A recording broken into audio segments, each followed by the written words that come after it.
NEET 2025 result വന്ന സാഹചര്യത്തിൽ കുറേ കുട്ടികൾ വിളിക്കുന്നുണ്ടായിരുന്നു. നമ്മുടെ ഇൻ്റഗ്രേറ്റഡ് സ്കൂളിൽ പഠിച്ച കുട്ടികളും നേരത്തെ റിപ്പീറ്റ് ചെയ്ത കുട്ടികളും അതുപോലെ കുറേ രക്ഷിതാക്കൾ നീറ്റിൻ്റെ ടഫ്നെസ്സുമായി ബന്ധപ്പെട്ട് കഴിഞ്ഞ പ്രാവശ്യത്തേതിനേക്കാളും കുറേ അധികം കട്ട് ഓഫ് കുറയാനുള്ള ചാൻസിനെ കുറിച്ചൊക്കെ നീറ്റ് എക്സ്പേർട്സ് സംസാരിക്കുന്നുണ്ടായിരുന്നു.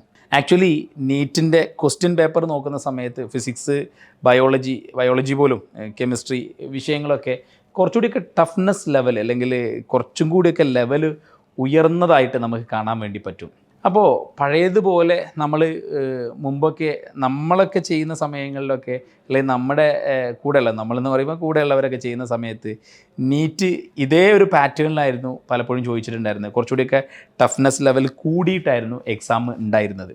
എന്നാൽ ഈ ഇടക്കാലത്ത് അത് കുറച്ചും കൂടിയൊക്കെ ടെക്സ്റ്റ് ബുക്ക് ഓറിയൻറ്റഡ് അല്ലെങ്കിൽ സ്റ്റേറ്റ്മെൻറ്റ് ലെവൽ ക്വസ്റ്റ്യൻസും കുറച്ചുകൂടി ഈസി കിട്ടുന്ന രീതിയിലേക്ക് മാറിയിട്ടുണ്ടായിരുന്നു. ഇതാ വീണ്ടും പഴയ ലെവലിലേക്ക് 200 ക്വസ്റ്റ്യൻസ് എന്നുള്ളിടത്ത് 150 ആക്കുകയും തുടർന്ന് ക്രമീകരണങ്ങളൊക്കെ പഴയതുപോലെ ആക്കുകയും ചെയ്തൊരു സാഹചര്യത്തിൽ ക്വസ്റ്റ്യൻ്റെ ടഫ്നെസ് ലെവലും അങ്ങോട്ടേക്ക് തന്നെ വന്നിരിക്കുന്നു.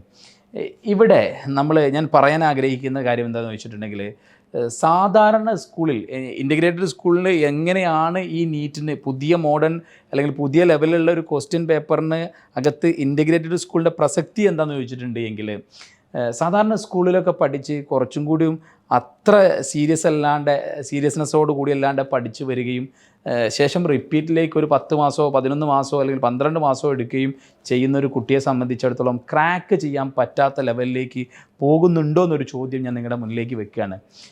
കാര്യം നേരത്തെ +1 +2 പഠിക്കുകയും അത്ര ഗൗരവകരമല്ലാതെ പഠിക്കുകയും കുറച്ചൊക്കെ ആർട്സും സ്പോർട്സും കുറച്ചൊരു അടിപൊളിയായിട്ട് ക്യാമ്പസ് ജീവിതം നയിക്കുകയും പിന്നീട് ഇങ്ങനൊരു റിപ്പീറ്റ് ചെയ്യാൻ വേണ്ടി വരുന്ന സമയത്ത് കുറേ അധികം പെടാപ്പാട് വരുന്നൊരു അവസ്ഥ വരാൻ ചാൻസ് ഉണ്ട് എന്നുള്ളതാണ് ഞാൻ ഗസ് ചെയ്യുന്നത്.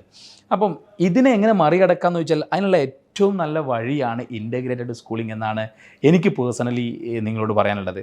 ഇൻ്റഗ്രേറ്റഡ് സ്കൂളിങ്ങിൽ വരുന്ന സമയത്ത് 10ാം ക്ലാസ് കഴിഞ്ഞ് +1 +2 2 വർഷം അവർ നമ്മുടെ ഇൻ്റഗ്രേറ്റഡ് സ്കൂളിൽ ചേർന്ന് പഠിക്കാൻ തയ്യാറാകുന്ന സമയത്ത് അവർക്ക് ഈ മാത്തമെറ്റിക്കൽ റീസണിങ് അല്ലെങ്കിൽ ഇങ്ങനെയുള്ള കുറേ അധികം കാര്യങ്ങൾ ഈ 2 വർഷം കുറച്ചുകൂടി സീരിയസ് ആയിട്ട് തന്നെ എൻട്രൻസിന് അപ്രോച്ച് ചെയ്യുന്ന സമയത്ത് ഈസി ആയിട്ട് കുറച്ചും കൂടി ഈസി ഇൻ ദ സെൻസ് ഒരു പൂ പറിക്കുന്ന ലാഘവത്തോടെ എന്നല്ല പറഞ്ഞത്, പ്രൊവൈഡഡ് ഈ കുട്ടി നന്നായി ഹാർഡ് വർക്ക് ചെയ്യാൻ ഈ 2 വർഷം തയ്യാറാവുകയാണെങ്കിൽ കൃത്യമായി മാർഗ്ഗനിർദ്ദേശം കൊടുക്കാൻ വേണ്ടിയിട്ട് പ്രൊഫഷണൽസ് കൂടെ ഉണ്ടെങ്കിൽ, നേരത്തെ ഈ എക്സാമിനെ ക്രാക്ക് ചെയ്ത ആളുകൾ, മെൻറ്റർഷിപ്പ്, ഡയറക്ടേഴ്സ് അങ്ങനെയൊക്കെ ഉണ്ടെങ്കിൽ കുറച്ചും കൂടിയൊക്കെ ഈസി ആയിട്ട് നീറ്റ് ക്രാക്ക് ചെയ്യാൻ വേണ്ടി പറ്റുമെന്നുള്ളത് തന്നെയാണ് എനിക്ക് തോന്നിയിട്ടുള്ളൊരു കാര്യം. അപ്പോൾ അതുകൊണ്ട് നീറ്റിന് വേണ്ടി പ്രിപ്പയർ ചെയ്യണം, അല്ലെങ്കിൽ 10ാം ക്ലാസ് കഴിഞ്ഞിട്ട് തന്നെ അല്ലെങ്കിൽ 8ലും 9ലൊക്കെ പഠിക്കുമ്പോൾ തന്നെ എൻ്റെ പ്രൊഫഷൻ, എൻ്റെ കരിയർ ഡോക്ടർ ആവുക എന്നുള്ളതാണ് അല്ലെങ്കിൽ MBBS ക്രാക്ക് ചെയ്യുക എന്നുള്ളതാണ് എങ്കിൽ നിങ്ങൾ ഒബ്വിയസ്ലി ചൂസ് ചെയ്യേണ്ടത് ഇൻ്റഗ്രേറ്റഡ് സ്കൂളാണ്.